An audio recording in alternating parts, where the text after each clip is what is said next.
Hello everybody, I am Jan Ganguly from Regional Science Center and Planetarium Calicut, and I will take you to the world of liquid nitrogen. Today I will demonstrate you some spectacular properties of liquid nitrogen.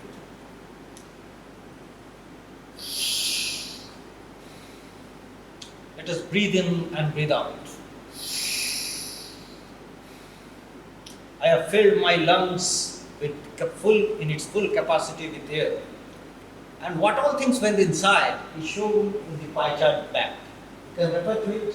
It shows that 78.8% is nitrogen, 20.95% is oxygen, and remaining forms the inert gases. So, oxygen is the lifeline for us to live in this planet. Our full metabolic activities depends on oxygen. We breathe in oxygen and breathe out carbon dioxide. And the oxygen is mostly produced by photosynthesis in the plants. Nitrogen, though it is having the maximum percentage, that is around 78.08%, but in general it is harmless, it is tasteless, it is odorless. We breathe in and breathe out without any problem. Now what happens is that if we subject this air which you are breathing in and breathing out to tremendous pressure, what happens? The molecule, the intermolecular distance between the molecules of the air decreases. The van der Waals forces decreases. Ultimately, the liquid air is formed. Then through a process of cryogenic distillation, we can take out liquid nitrogen from this liquid air. So today I will be showing you some of the spectacular properties of liquid nitrogen. We are in the world of liquid nitrogen. So much air, so much vapor, so much is evaporating. It is a fully misty environment. Liquid nitrogen is evaporating. It's so cool. It's so cool. How cool? It's around minus 198 degrees centigrade. At this temperature, if we try to touch it with our hand, we may have burns in our hand. There are certain spectacular properties using this particular liquid nitrogen. I will demonstrate you one by one. Now I will demonstrate you the various properties of liquid nitrogen. The liquid nitrogen is minus 198 degrees centigrade. You should not touch it, it will burn. So I am putting protective ears, gloves in my hand. We should not put it in our eyes so that it will spoil and damage our eyesight. So I am wearing protective ears, glasses. But how do we transport liquid nitrogen? It is transported through a specially designed jar. It is called a Dewar flask. It is inside this, and the liquid nitrogen is stored, is transported from one place to another. I will show you that how do we take out liquid nitrogen. We just have to open this, and we see that liquid nitrogen is taken out. Here, you can see the liquid nitrogen, and now I am trying to capture it inside. So cool, minus 190 degrees. It's odorless. I do not smell anything. It's non-poisonous. I am still alive, so it's non-poisonous. Further, it's colorless, but it's white. The fumes are white in color. Why is so? It's because what happens is that the air molecules, the moisture in the air, condenses on it as micro droplets. And these micro droplets totally internally reflect light. And you see that might fuse. We have plucked some flowers from our garden. This is hibiscus and this is bougainvillea. So both are so good. What to do with these flowers? Let us see if we have someone around us. Can you come?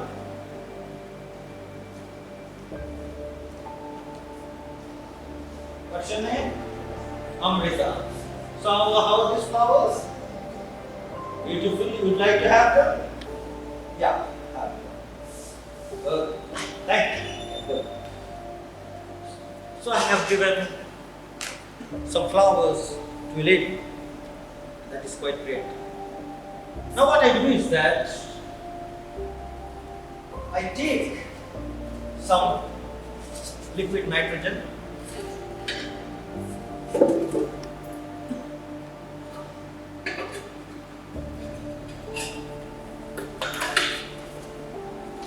in a container, a thermocol, an insulated container in a thermocol made container, and I fill it with liquid nitrogen. Now what I do is that I put some flowers, same type which I have already given to that lady. I close this box.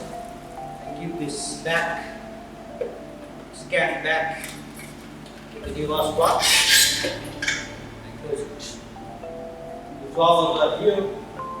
And let us see what happens. The flowers were so fresh because inside the cells of the flower there were liquid water, there were chemicals, cytoplasm and lot of other chemicals which forms the cells of the flower. Now when I freeze these flowers through a temperature of around -128 degrees centigrade, what do we expect? Let us see what happens. Let me again call that lady and let me again try to present her this flower. Come.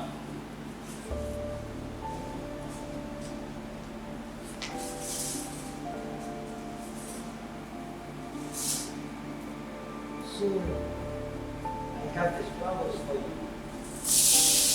What happened? The flower crushed.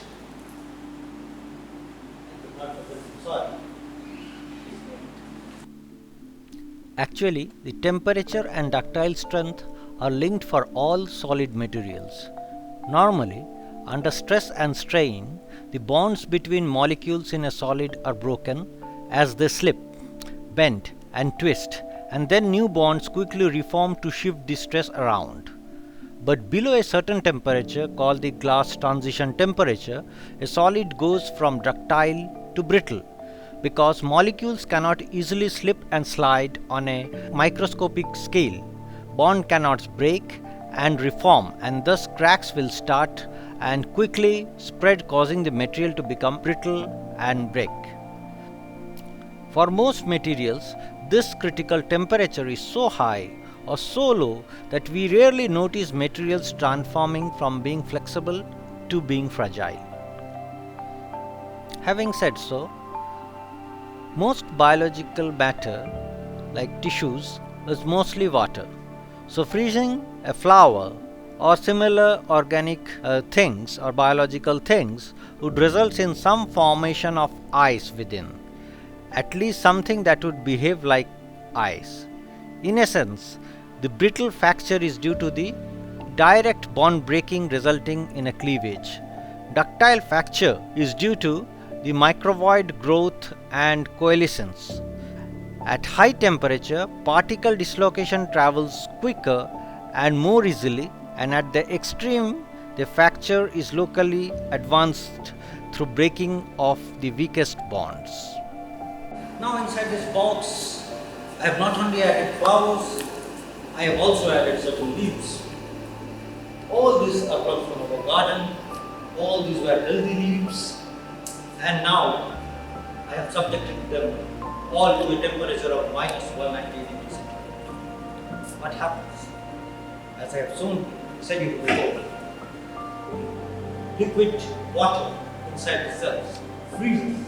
As a result of it, its structure gets rigid. And what happens is, we are left with clouds which no more are like normal flowers. They can be broken and crushed into small pieces. But then the leaves, I request make them again. So let me add some more liquid nitrogen. Now this is the way actually nowadays in modern ice cream industry product. Similarly, in many sciences, low temperature is required, like in astronomy, CCD, they cool it using liquid nitrogen.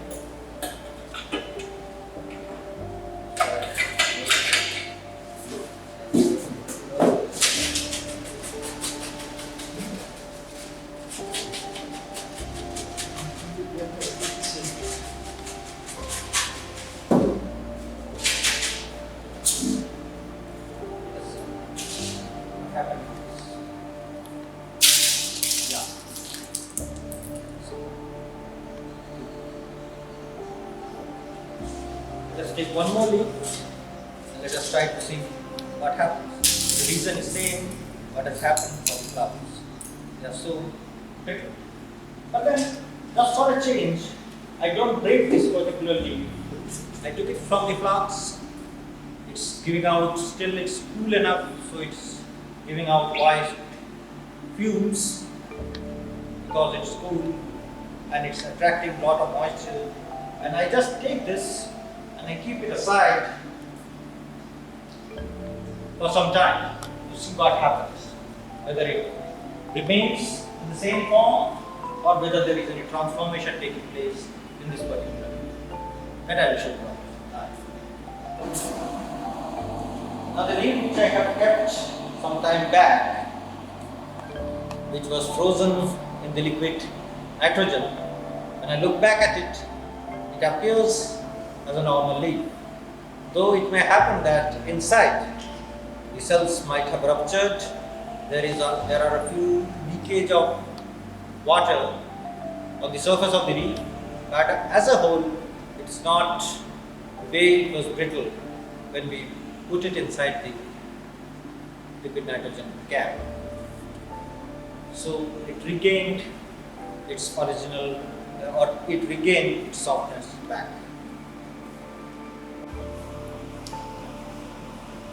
I have a banana with me.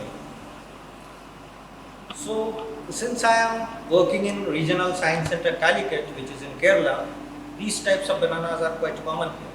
And it's quite tasty. So let us see how tasty it is. I have opened it, I peeled it off. It's quite soft, and so I'm trying to peel it, and then I can eat it also. Quite tasty. Now what I do? Inside this container, I have already kept liquid nitrogen. And now I put this inside that, and just to make it better cool, add some more liquid nitrogen to it. And again close it. Close this jar also. Give it for some time so that banana is inside for a certain duration of time.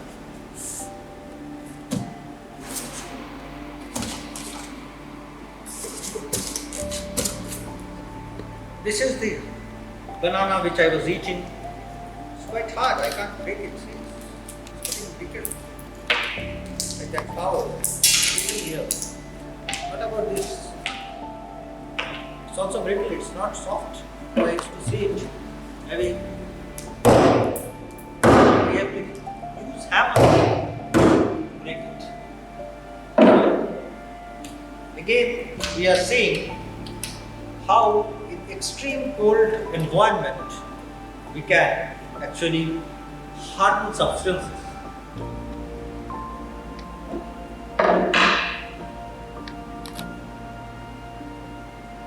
Now let me demonstrate you with the ball. So we like playing with the ball. You can drop it and it comes up. Now this is a very good property because when I am dropping the ball from a certain height, it gains velocity, it hits the surface. Depending on the material of the ball and the surface, the ball raises to a certain height. And that shows some of the elastic properties of the ball. Elastic property, the velocity with which it is coming and velocity with which it is moving up, they bear a ratio, a constant ratio for a particular ball at a standard temperature and pressure, and that is called the coefficient of restitution. Now I drop this ball inside this particular can as I have done previously. The ball is inside liquid nitrogen for about 2 minutes or so. So let us see what has happened to this particular ball. Now I have a ball which is much harder. You see, it doesn't have much. Initially when the ball was there, in the normal condition, it used to have a good rebounds. But now you see, ball breaks, ball even doesn't rebound. So the property of the ball changes. We know that gases expand. But what happens to liquid nitrogen? The liquid nitrogen is at a temperature of minus 198 degrees centigrade. You have seen that. And now, when it keep in contact with our normal temperature, surrounding atmospheric temperature, it gets heated. It gets heated up quite fast, and in doing so, it expands. It becomes gaseous, and that way we'll demonstrate you with the demonstration. So we will take some liquid nitrogen, put it in this jar, and we will see that this balloon will get inflated.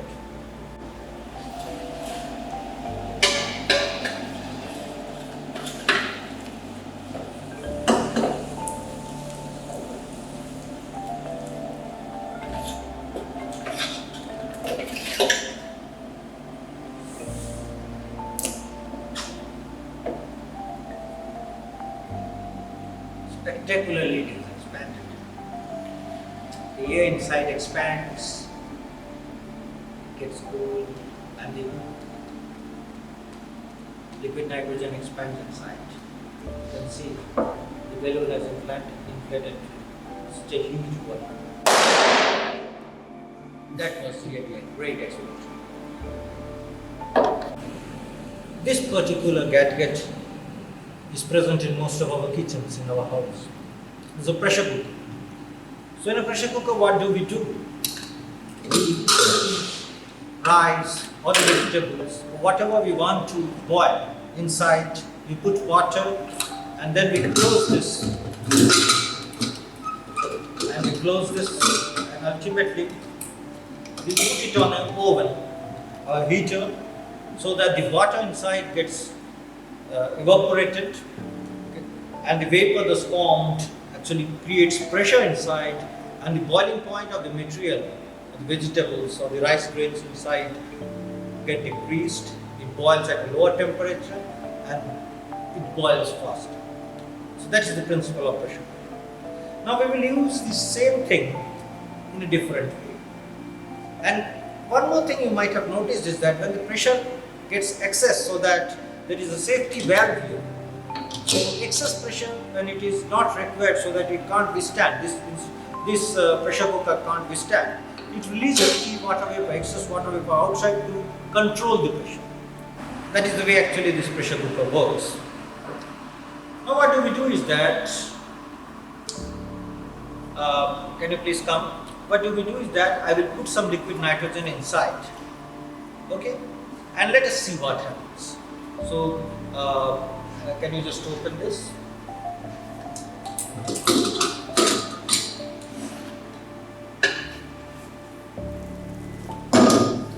Close it fast.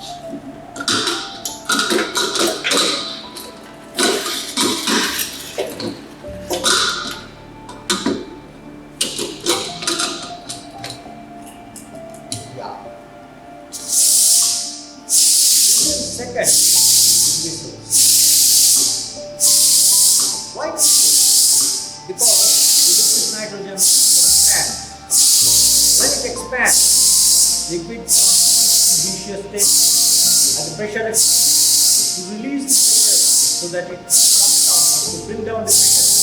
Some of the gas is let out into the system, and that's actually our pressure cooker's principle to demonstrate the expansion of liquid nitrogen. Now I will show you one more demonstration to exhibit the expansion of liquid nitrogen. I have taken a plastic measuring cylinder and I have put some soap solution inside it. Now what I do is that I take some liquid nitrogen,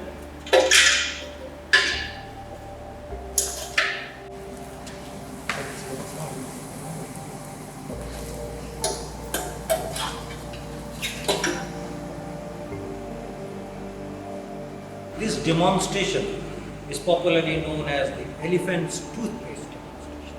So what happened is that the liquid nitrogen expanded and there was soap solution inside, through that the soap solution fumes, the bubbles just raced through the cylinder as the liquid nitrogen expanded and then it overflowed. So that was actually a demonstration of the expansion. I have a stick, a pipe, where actually there is a coil and a circuit. I have taken a circuit where, using a power and a conductor, I am lighting a lamp. The lamp is glowing, as you can see. Can you see? Lamp is glowing. Lamp is glowing, but the intensity is very low. Actually, the intensity of that lamp depends on amount of current which passes through the filament. If the amount of current is less, that means the resistivity is high and the conductance is less. And that is the reason actually less current is passing through the coil and it heats up the coil to a lesser amount and you get low intensity radiation coming out from the filament. Now what I do, I take this and dip it inside, take the coil and dip it inside the jar of liquid nitrogen. Let us see what happens. Any change? Let us see. Yeah. The lamp's intensity increased. So what it shows, that the conductivity has increased, the resistivity has decreased. So friends, I have demonstrated you some of the spectacular properties of liquid nitrogen. We have seen that the liquid nitrogen is actually expanding, it's very cool, it hardens biological objects, it hardens natural objects also, and it expands when it is coming in contact with room temperature. Also we have seen that when a coil is dipped into a jar of liquid nitrogen, the conductivity of the particular coil increases. It acts like a superconductor. Its conductivity increases, and therefore there are spectacular properties of this particular liquid nitrogen. This particular science comes under the domain of cryogenic science, which are having a numerous number of applications not only in our daily life but in many scientific and technological research. Thank you.